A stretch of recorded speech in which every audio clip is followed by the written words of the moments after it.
Hello everyone. Today we are going to start with a chapter called Characteristics of Living Things. Now, different types of living things such as animals and plants have their own characteristics. Let's move on with our very first slide. Now, characteristics of living things, they share most of the following characteristics called first one, they are made up of units called cell. They are able to reproduce. They are based on a universal genetic code called DNA. They grow and develop. They obtain and use materials and energy. They also respond to their environment. They maintain a stable internal environment and change over time. Now, they have the terms or the mnemonics for the characteristics of living things are Mrs. Grant, which simply stands M for movement, R for respiration, S for sensitivity, G for growth, R for reproduction, E for excretion, and N for nutrition.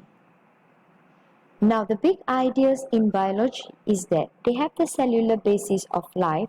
Organisms are composed with one or more cells, whereby the smallest units can be considered fully alive. Unicellular are organisms that have one cell, for example, bacteria, whereby the multicellulars are the organisms that have many cells, for example, humans, trees, mushrooms, and many more. Now, all living things, they are fundamentally alike when it reaches the molecular level, even though it takes an almost an unbelievable variety of forms. The second part of it is reproduction. Reproduction, there are two types of reproduction, known as asexual reproduction, which means without the use of sex cells, which produces genetic clones, and on the other hand, the sexual reproduction, which uses the sex cells and also produces the genetic variation. Example of asexual reproduction is bacteria, whereby on the other hand, the example of sexual reproductions are humans and trees.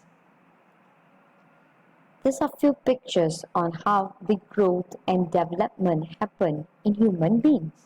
It starts from a child towards a toddler, children, and finally an adult, and then an old man, which means the last phase of the growth of the human being. Moving on, every living organism has the genetic code and it's common, whereby with minor variations to every organism, and these are known as DNA. The DNA stands for the deoxyribonucleic acid. That information that is carried in the DNA is copied and then passed from the parents to the offspring. The next part are the metabolism, whereby it is the sum of all chemical reactions in the body. Moving on, this is also called as irritability, which means the sensitivity whereby the living organisms respond towards the stimuli. Homeostasis is when an organism's ability to maintain a relatively stable internal environment, for example, temperature, sugar level, and also the pH level.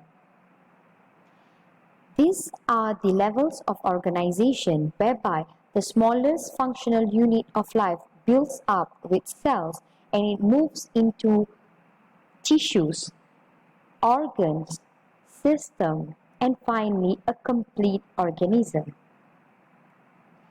Now, let's move on into the question and answer session. What are the 7 characteristics of living things? Describe about the growth process. And finally, what are the levels of organizations in multicellular organism? The answers are 7 characteristics of living things stands for movement, respiration, sensitivity, growth, reproduction, excretion, and nutrition. Describe about the growth process. All living things will grow in a form of cycle. For example, in frogs, they lay eggs, grow into tadpoles before they become an adult frog.